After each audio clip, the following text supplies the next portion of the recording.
Yeah. Hi, everyone. Hey.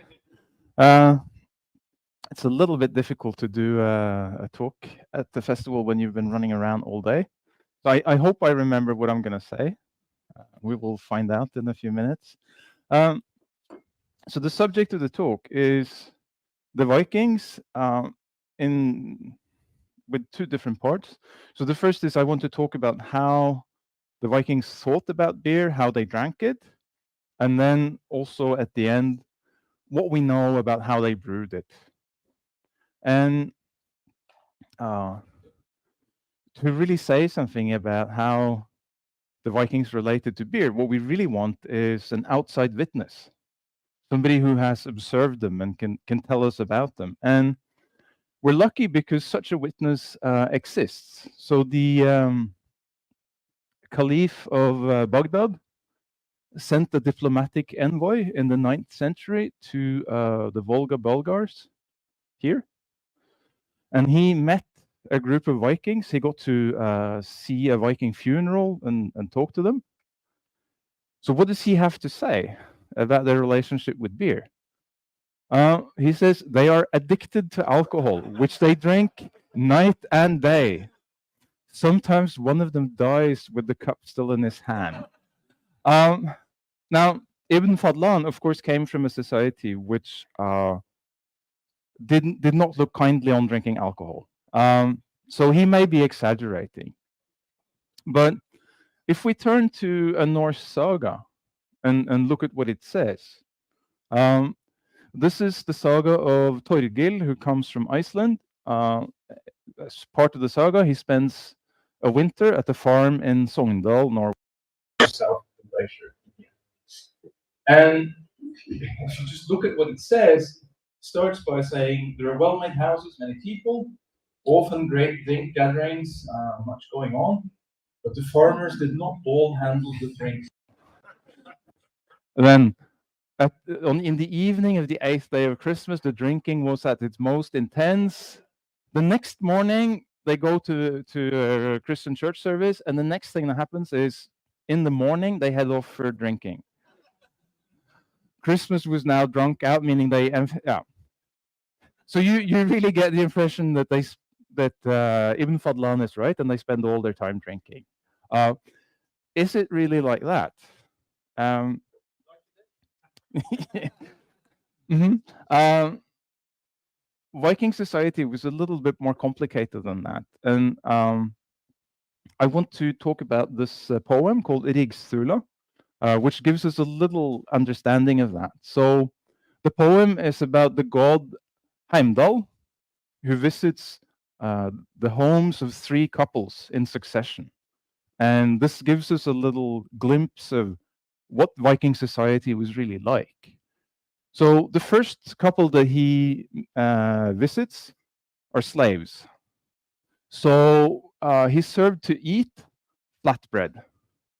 But it's not like the flatbread that we eat today, which is thin and crispy, because this is thick and lumpy. And I think the poet is here saying this is not good flatbread. And it's got hulls in it. So in på norsk, skall I brødet. So this does not sound like rich people. And then he gets sod, watery stew in a bowl. What does he drink? We don't know. And then after this feast, he sleeps at night between the man and the wife.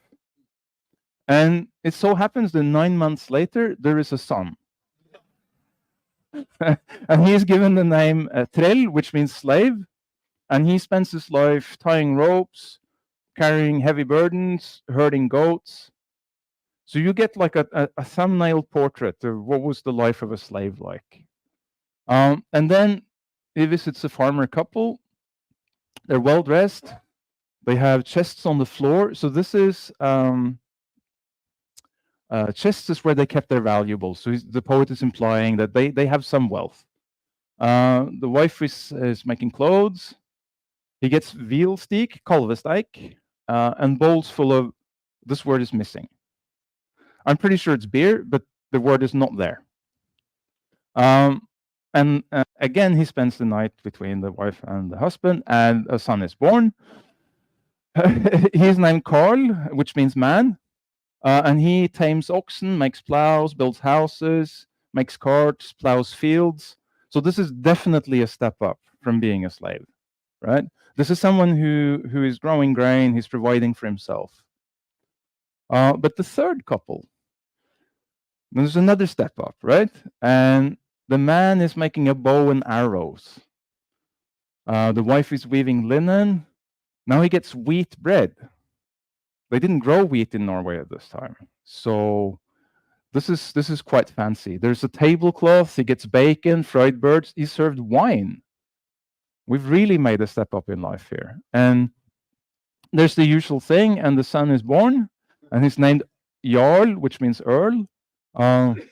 Swings shield, uses swords, owns 18 farms, gives away piles of gold, probably to make people follow him as warriors. So now this is really the elite of society, right? So if we summarize this, probably the slaves very rarely got any beer, right? The farmer has beer, which he can serve to a distinguished guest. He probably is not able to drink beer all the time.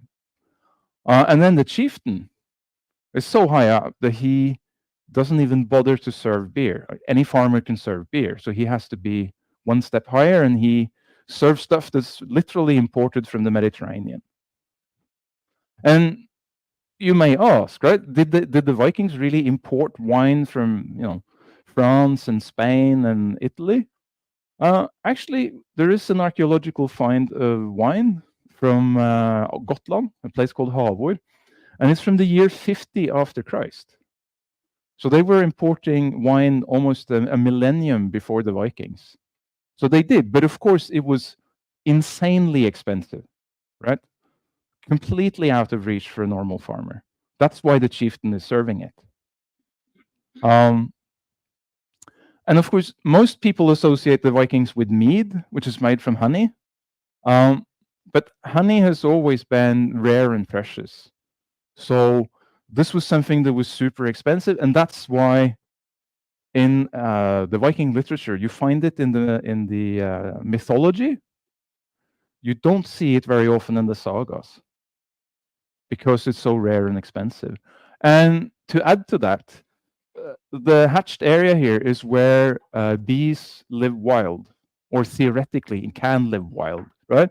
So this area has no bees, or at least had no wild bees. And if we move forward to the 20th century, Norsk Folkemuseum did a questionnaire where they asked the farmers, was there a tradition for making mead in your village? And the yellow dots are where people said yes, and the black ones are where they said no. Right? So, and if you dig further into this, you find that this region developed a tradition for making mead in the 1750s. There was nothing before that. So, in Egil Skallagrimsson's saga, he is in the service of the English king, and when he's leaving, the king wants to show how much he's appreciated Egil.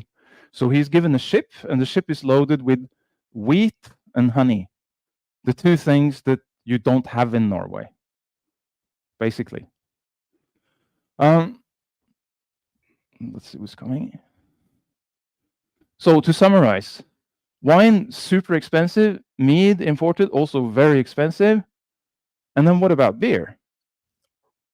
Well, if you look at the Gulathing law, which is a regional law for Western Norway, so it applied here in Hornindal, but also the rest of Western Norway, there is a requirement that every farmer must brew for Christmas, and in fact also for, let's say, Halloween. Well, you can't enact this law if the farmers are not actually able to brew, right? But they were all growing grain. They all had everything they needed. So we can conclude quite safely that every single farmer brewed his own beer at this time.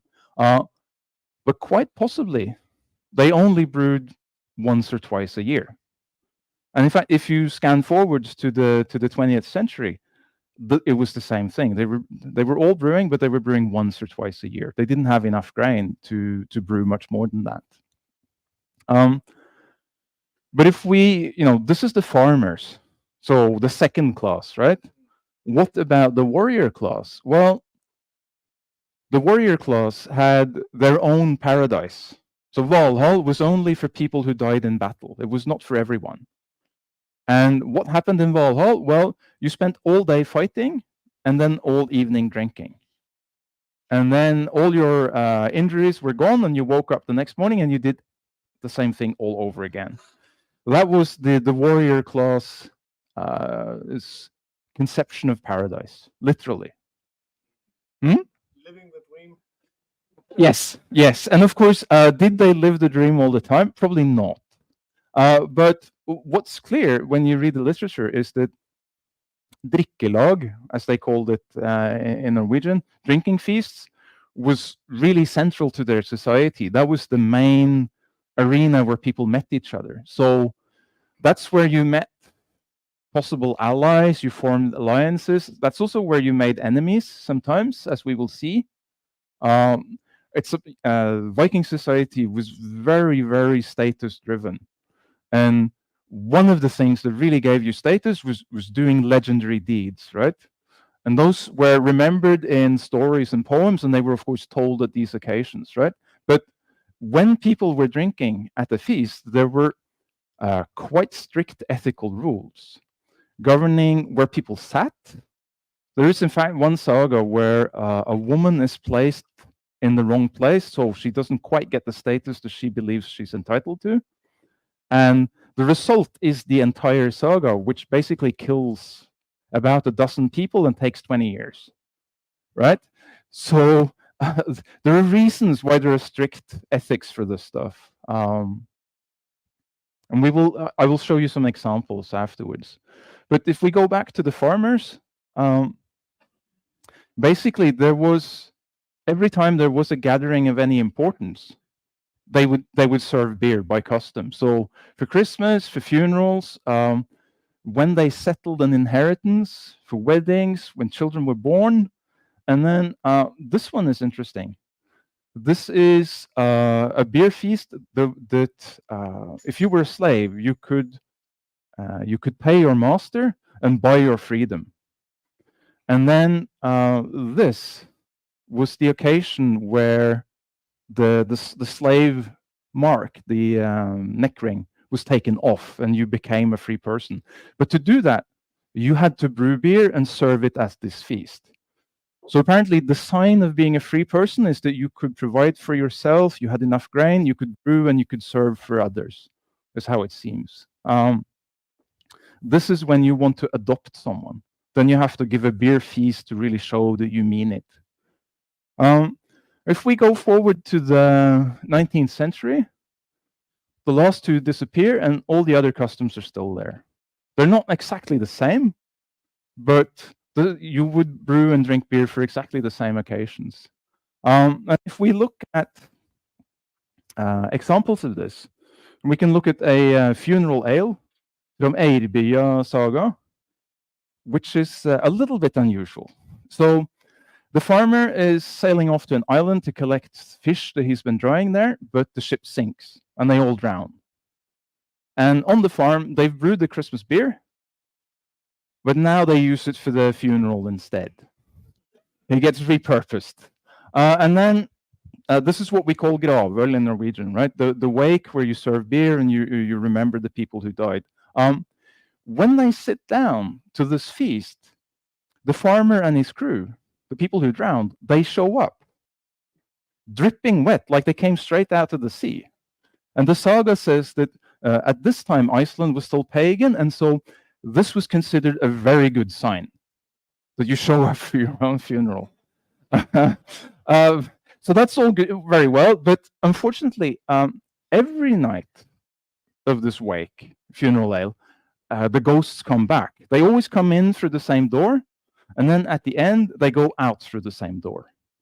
And then as the days go by, they start also destroying things. They make people sick. So the people on the farm are really unhappy about this. They want to get rid of the ghosts. Now, how do you do that? They come up with the most Icelandic solution possible. So on the next night, the ghosts come in through the usual door, and they set up a court case. They literally set up benches across the door that the ghosts came in through. Then they have a judge, they call witnesses. The witnesses explain that these ghosts are no longer wanted. They have been hurting people, they're destroying things, really putting forward evidence against the ghosts. And then at the end, they name the ghosts one by one and proclaim, you are not wanted, you are banished from the farm. And then as each ghost is named, he gets up and says something along the lines of, well, if I'm not wanted, I'm going to go. And then they leave through the other door. And they're never heard from again. Here's another funeral ale, which is also a little bit unusual. This is the King of Denmark holding a funeral ale, and he calls in important people from all the neighboring regions, including the Viking, who were famous fighters. So the context here is that the Danish king is in a conflict with the Norwegian king. What he really wants is for the Viking to go and kill the Norwegian king for him. But he doesn't want to ask them because they're going to say no. What he does instead is, at the feast, these Viking are given the biggest horns. So every time you proclaim a toast, so I now want to toast this god or my dead ancestor or whatever, you have to drink out the entire horn. So these guys are going to drink more than the others, and they also get the strongest beer. And then, of course, as the evening goes on, they get drunker than the other people, and having kind of gotten them excited, the Danish king gets up and he proclaims that he's going to war against England, and he will not leave the field while the English king is standing against him. And then what happens is exactly what he wanted to happen, because the Viking, they can't be worse than this. So they get up and they promise that they will kill the Norwegian king, and they will not leave the field while he is standing against them. And the Danish king goes, ha, ha, ha, yes, bingo. And then the next morning, the Viking wake up. They're not super happy about this. What they say is, okay, we may have taken our mouths too full, but they have stood in front of the assembled nobles from the entire Baltic area, toasted and sworn that they're going to do this. They can't turn back. It's impossible. So the next thing that happens is the Battle of Hjørungavåg, which, as you can see, did not happen under the best conditions. And it goes really, really badly for the Viking. In fact, they end up with their legs tied together, sitting on a log, having their heads chopped off one by one. And this has nothing to do with beer, but it's such a good story, I just want to tell it. So they're chopping off the heads one by one, and they get to this guy. And the saga says that he is, very good looking, has long blonde hair. And apparently he's a bit vain. So he asks a guy standing nearby, can you hold my hair out of the way so I don't get blood in it when I'm executed? It's a perfectly reasonable question, right? And the stupid guy says, yeah, sure, I'll hold your hair. And then when he hears the sound of the axe, he pulls his head back, and the stupid guy has his hands under the axe, and he loses his hands. This is what's in the drawing. So now the Earl steps in. Okay, what is going on here? Who is this person? And the guy gives his name, and he says he's the son of Bue Digre, who's a famous Viking. And the response from the Earl is, that is a true son of Bue Digre. He's really shown that he's a man now. Would you like to go free? And he's a Viking. He can't just go, oh yeah, please, could you? You can't do that. So what he says instead is, who is asking? He asks who has the power to. It is Earl Eirik. Yeah, well, if we can all go free. Yeah, sure. So the ones that still have their heads, they get to go, and the other ones, well, it's too bad. But it's the purpose of the whole story is to show that he's really being brave and he's being rewarded for behaving like a man, basically.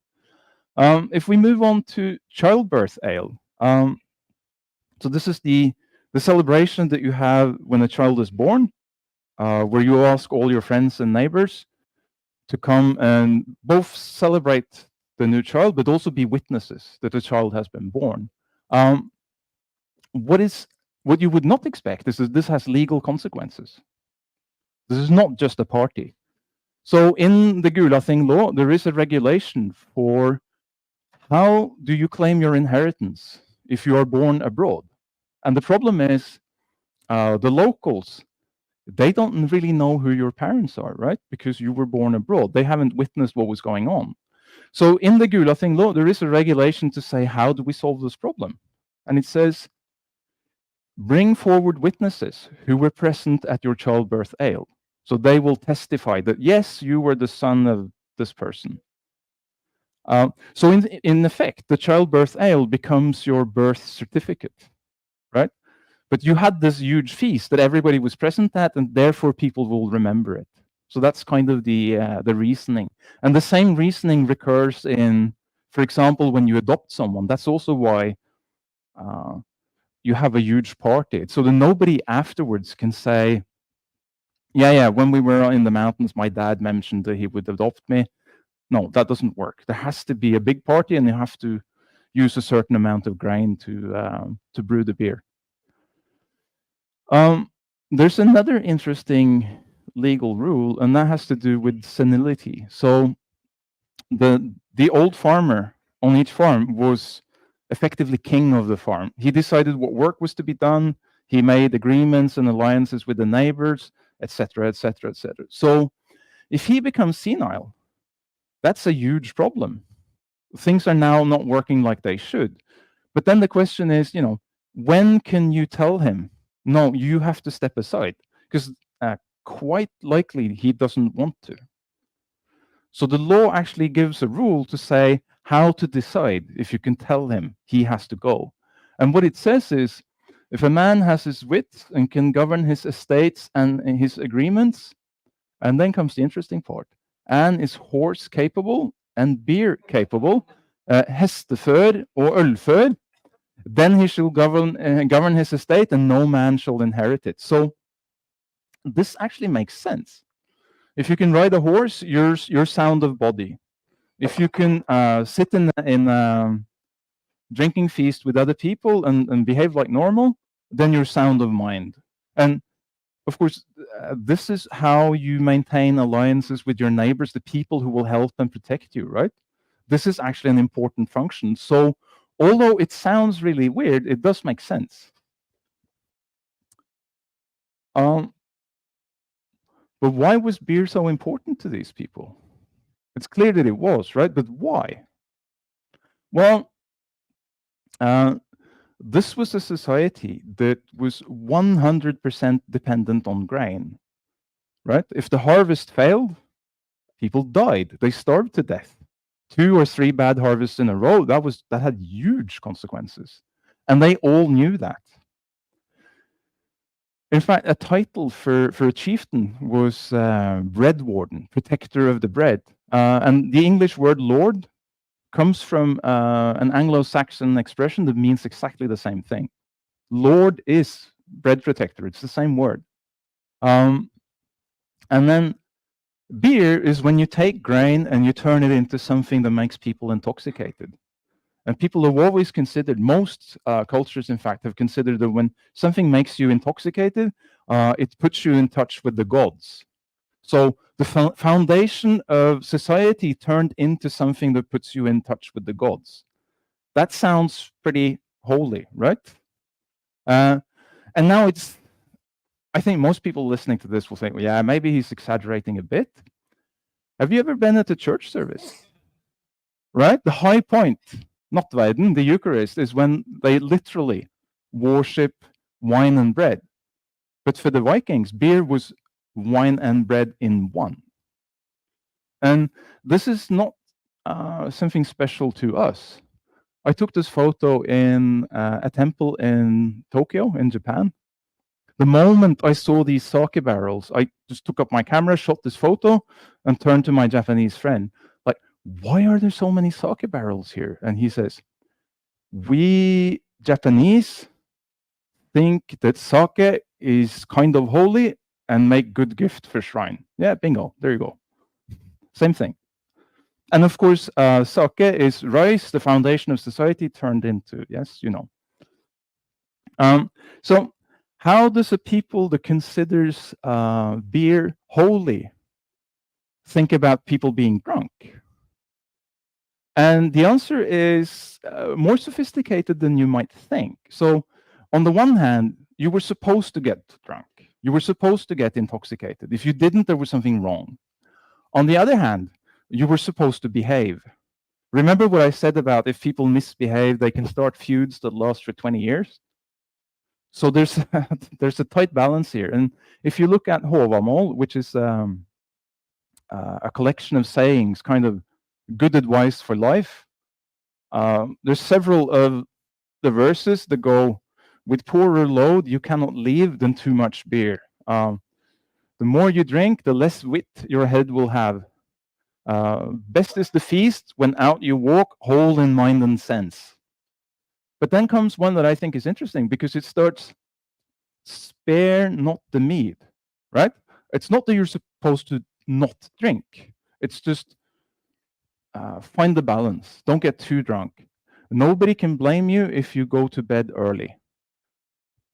Solid advice also for a beer festival, I would say. But this is a little bit abstract. Why don't we look at the story where you know we put this into action? So this is from the saga of Egil Skallagrimson. It's he's very young. He's just come to Norway, and he and his friend Olve are sailing by ship to participate in a wedding, and then it goes wrong, and they're shipwrecked. So they're thrown ashore on an island, and they find a farm, and it turns out it's a royal farm. It's the king's farm, or one of his farms, but the king is not there.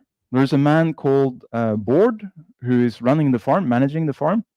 He meets them, takes them into the eldhus, the brew house, starts a fire so they can dry their clothes, and then he says, the only thing I have to serve you is sour milk. I would dearly love to have something better, and I would give you if I had, but I don't. Okay. And then the king arrives.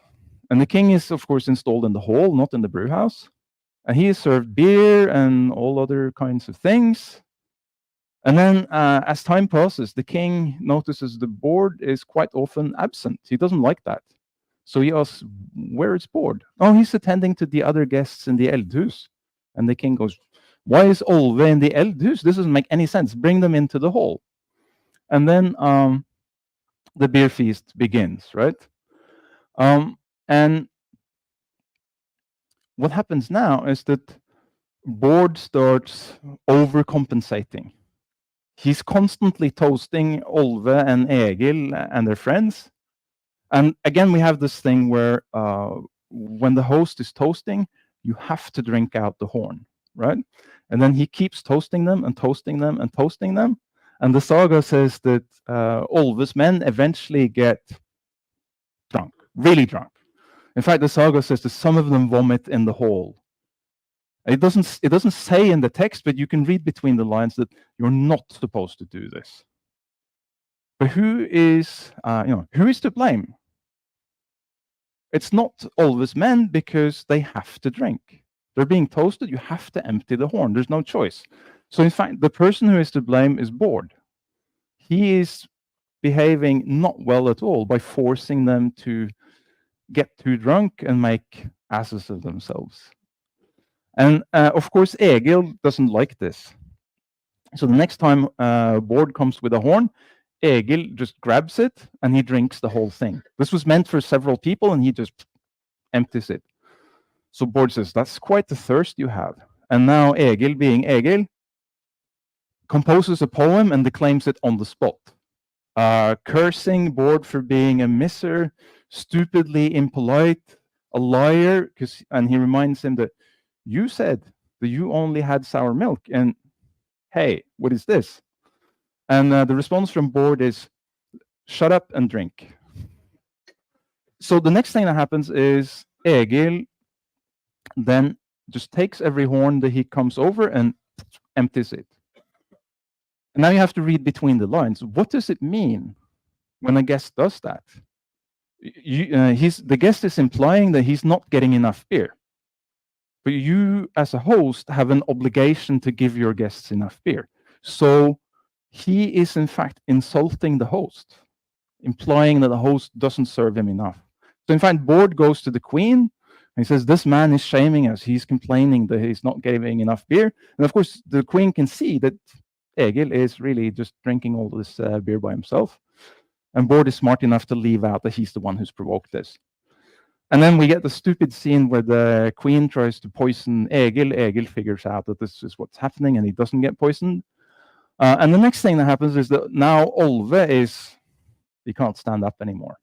So Egil guides him to the door, and then Bård comes running after him. But you can't leave before you say a goodbye toast.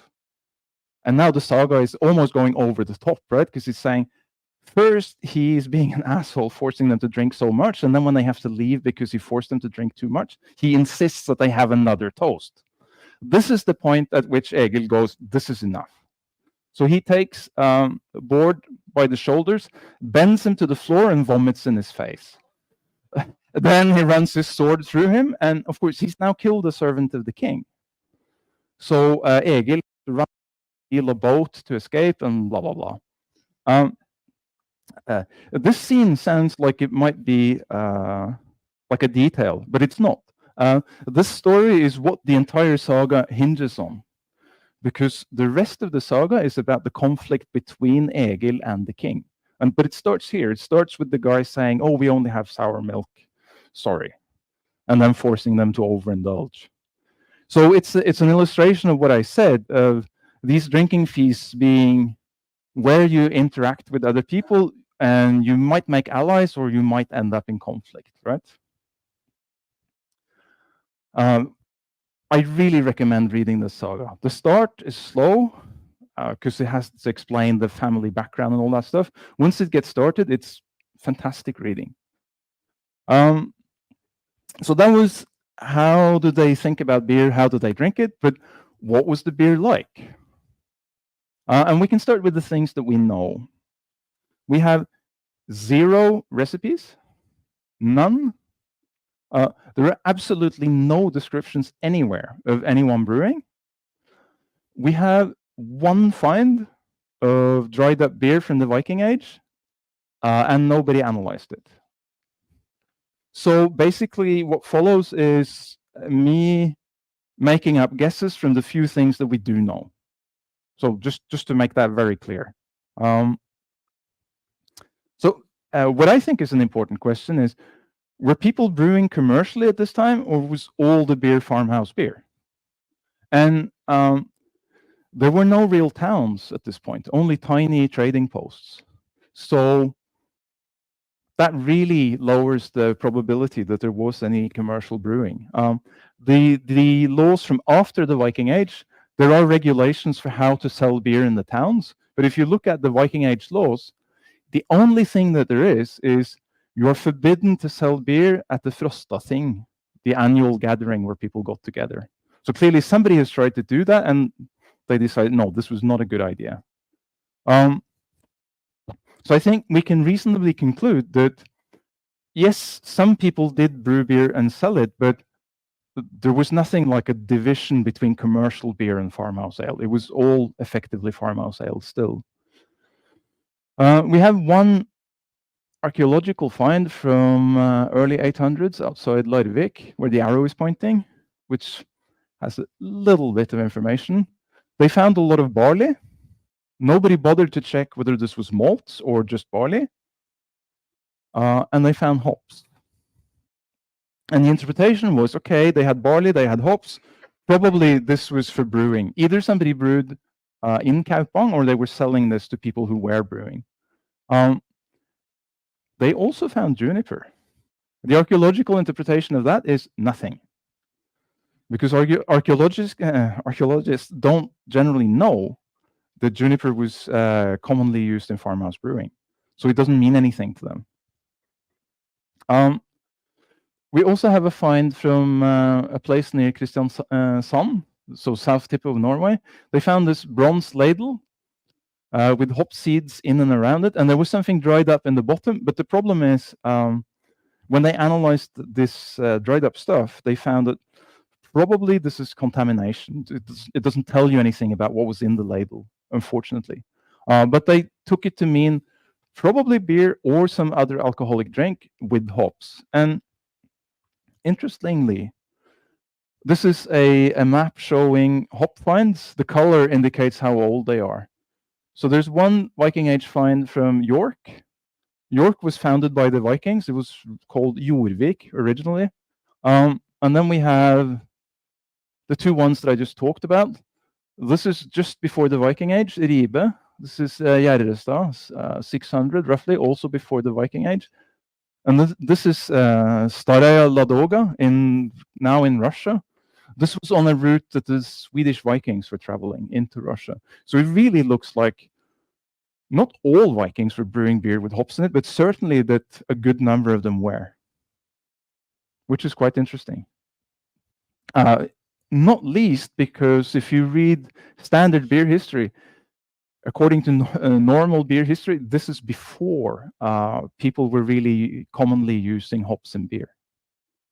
But I think if you were to talk to a farmer, somewhere here, probably he was not using hops. This was probably the time when they started, and it was probably the people who had foreign contacts who were the ones who started using hops. That's my interpretation, at least. And then what about juniper? Well, as we know, extremely common in farmhouse brewing today. There's almost no research on it historically because the people who should have done the research, they don't know that juniper is so common in traditional beer. And on top of that, a lot of the analysis that's been done on old beer remains is done by microscopy, where you look at different types of pollen. So you find hop pollen, for example. But juniper pollen is unstable. Even if there was juniper pollen there, by the time that you look at it, it will be gone. So the methods that they've used are kind of stacked against finding any juniper. But here's a similar map of juniper. These are from 2000 to 1500 years before the Vikings.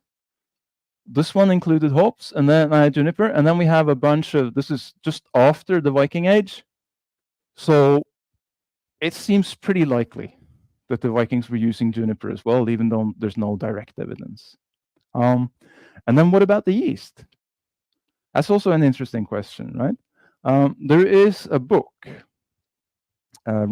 recounting miracles involving Bishop Torlak Thoraldsson from Iceland. It's written in 1199. And one of the miracles is that there was a woman who had brewed beer, and the text says literally, when the kveik was added to the wort, the beer wouldn't ferment. Then the bishop comes by, he blesses the beer, and hey-ho, it ferments. That's the miracle, yes. But what it tells us is they had words for yeast. They were commonly adding yeast to beer and expecting it to ferment, right? These people were reusing yeast probably in much the same way that people do in Hornindal today. But what kind of yeast was it? I'm sorry, Richard. I didn't know any way to do this without stealing some of your... Yeah, sorry. But I'm not going to go into this tree very much. But what's interesting is there's good reason to think that this division happened roughly 1400. I'm going to skip why.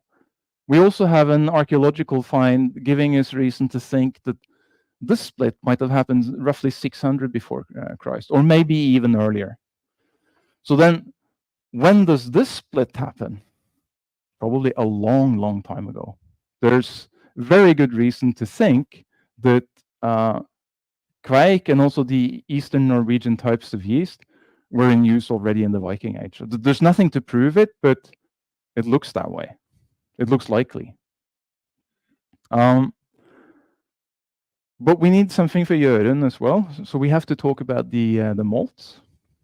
And there is an archaeological find from just before the Viking Age, from the south tip of Sweden, Uppåkra. They found a lot of barley and rye, and here they thought to check, and they found the barley was turned into malt and the rye was not. And then they found a structure which they think was a malt kiln. So it really looks like people were making malts there. And the malt kiln is super interesting. It's a simple wooden house, and then this oven, which is just basically a pile of stones. Now, if you're familiar with Norwegian and Swedish malt drying buildings from the 19th century, they look the same. Here's from Norsk Folkemuseum. This is a badstue. It's kind of hard to see. This is firewood, although it looks like stone because it's full of stone dust. This oven, which was inside the badstue, was where you started the fire, and then you had shelves here on the walls to dry the malt. Very, very likely that's what the structure was.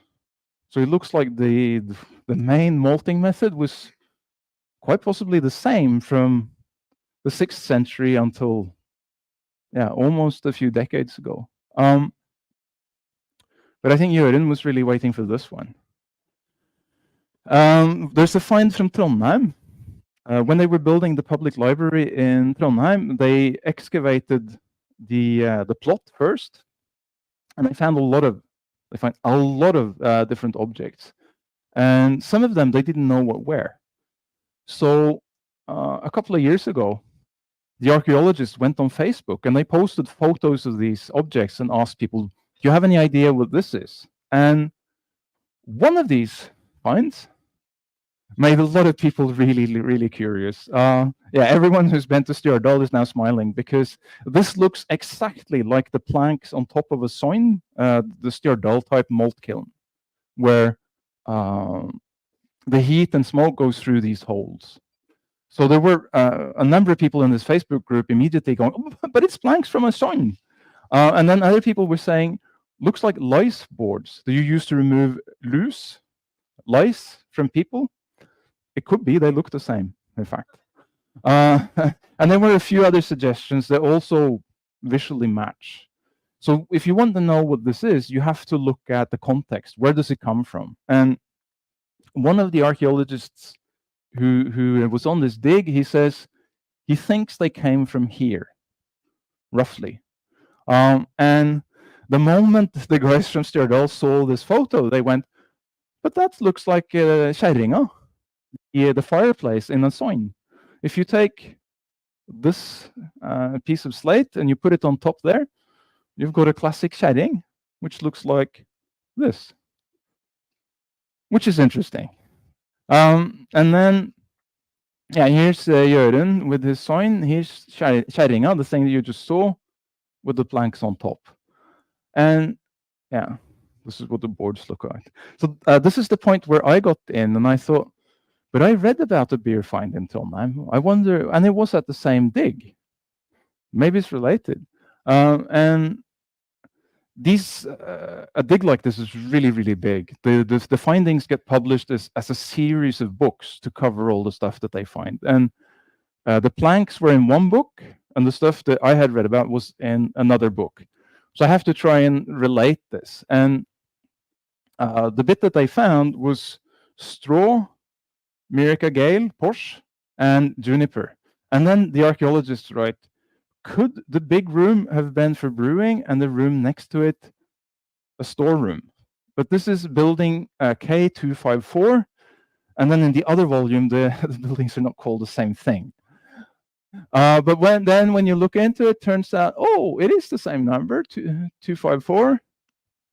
It's got the two fireplaces. Here's the one in the middle. Here's the one that we thought was the kjerringa. Okay, so where is the juniper and the Porsche? There. They originally thought, when they were doing the dig, that this room that we think might have a soin was a brewery. Well, so it actually looks like this is 1100s, so it's after the Viking Age, but it really does look like people were using the same methods for drying their malts back then. It's not perfectly conclusive, but it's a really big coincidence if it's not. And then what about the brewing process? And this is one place where things get interesting, because every single farmhouse brewer from Norway that we have documentation of used a brewing cauldron, but back then these were extremely expensive. Most people simply didn't have them. So then how did people brew back in the Viking Age? Yeah, this is one example. There is an inheritance document from Voss, 1350s, where a brewing kettle is valued at, it's actually more than 2.5 cow, it's 2 2/3. That's, a normal farmer would be happy to have 2 cows. He could not give those away to get a brewing kettle. So a brewing kettle was something that really was quite rare. And there's a Viking Age story called Hymiskvida, which is about this. I'm not going to do the whole thing. This is literally a translation of the beginning of Hymiskvida. We're just going to do the main parts. So the gods come home from hunting. They're thirsty. They don't have any beer. And they go, well, Agir has cauldrons. Note the emphasis on cauldrons, right? So they go to him. They demand that he brew. He says, no, I don't have a kettle that's big enough for all of you. And then they don't actually know of any such cauldron. But Tyr, the god of war, he has an idea. He says, my father Hymir, hence the name, right, has a cauldron a mile deep. The whole poem, the entire story, is about them going to Hymir and trying to convince him to lend them a cauldron so they can brew beer. So what is the subtext? The subtext is, it's probable, it's believable that even the gods don't have a kettle, right? And this is important in brewing, because if you want to make beer, you have to take malts and water and warm it to 65 degrees. Otherwise, there won't be any sugar, and you're not going to have any alcohol, and there won't be any beer. So how do you do that if you only have wooden vessels? Well, it's super simple. Start a fire with stones in it, put malts and cold water in a wooden vessel, and drop the hot stones in, heat the mash, and there you are. So it's very likely the most of the beer at this time was brewed with hot stones. And in fact, on every single farm in Norway, there are enormous layers of fire-shattered stone that go up until roughly 1600. These layers are so big that in many cases we're talking 1,000 cubic meters or 1,500 cubic meters. It's probably not all brewing stone, but they clearly heated and destroyed a lot of stone. And this stone beer must have been raw ale. Anything else quite simply doesn't make sense. But I have to add, actually what Hymiskvida also says is that some people were brewing in cauldrons, right? Otherwise they wouldn't have gone hunting for one. So what does this mean for historical development? All the processes we know of are completely dependent on cauldrons, and then until 4 centuries earlier, people didn't have cauldrons. What does this mean? Nobody actually knows. This is a missing piece, because we don't have any documentation from the time when they didn't have cauldrons. So I'm gonna wind up now before you fall asleep. So I think it's fair to say that the Viking Age beer was quite similar to today's farmhouse ale in many ways. Certainly the types of malts, a lot of the same spices, but they also very, very likely used Gale Porsche in addition. Probably the same kind of yeast. This thing with not having any CO2 in the beer, definitely the same. Probably the biggest difference was the brewing process. And there are 3 stone beers in there that you can go and try tomorrow to get a sense for how that tasted. And of course, more raw ale than today. People in Voss were not boiling the beer for 4 hours back in the Viking Age. I think maybe the biggest difference in one sense was, I was saying that the occasions for which you made beer were the same in the 19th century to a large extent and in the Viking Age, but the beer was clearly much more important in the Viking Age because it had It had very big religious significance, even though we don't have much documentation of that. And in addition, it was important legally, which is something that completely disappeared. Now you have a birth certificate. People don't have to remember they were at your childbirth ale. Social role, I mean, among the farmers is probably pretty much the same. So a lot of stuff did not change that much. That's what I had. Yes. I mean, okay, Eirik Buch, the guy that we talked about, 1350. Yeah, sorry. So can I guarantee that people did not boil the water and was in the Viking Age? No, I can't. The example I gave of expensive cauldrons was Eirik Buch from the Finn farm. He had 3 cauldrons. He must have used them for something. Maybe some people boiled the water and were really proud to show that, hey, we can afford to do it. It's possible, but we don't really know much about it, but it can't have been normal. Yes?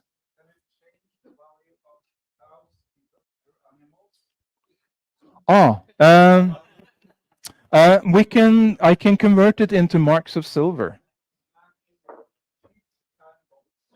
No, I can't. Yeah, but I can't do it standing here now.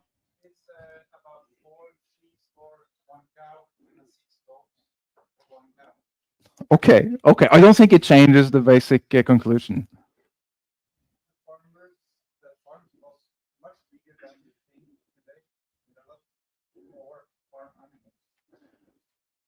Okay, I don't agree, but let's argue about that later. Anyone else who wants to argue? In some prehistoric graves, we have cauldrons from the Roman age. Yes. Times. You're thinking of Vestlandskjelen? Yes. Yeah. Okay, so he's saying, oh, you want to carry on? No, well, there is a possibility they could have been used. Some of them are quite big, actually, also. Yeah. So there is a possibility, but we do not have much information about any evidence. But there is certainly a possibility. Yes, as I was saying, there is finds of cauldrons, particularly from graves from the Iron Age, right? Yeah, it's a type of kettle that's called Vestlandskjelen, which looks really similar to the cauldrons that people have today. Most of those are small, and then you countered by saying that some of them have some size. There was an investigation into, is there a correlation between the farms where you find these cauldrons and graves being richer than the others? And they found, yes, it's typically the rich farms.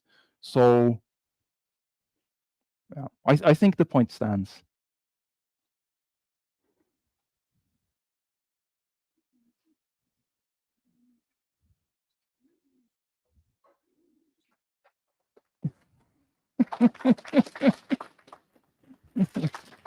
Yeah, thank you.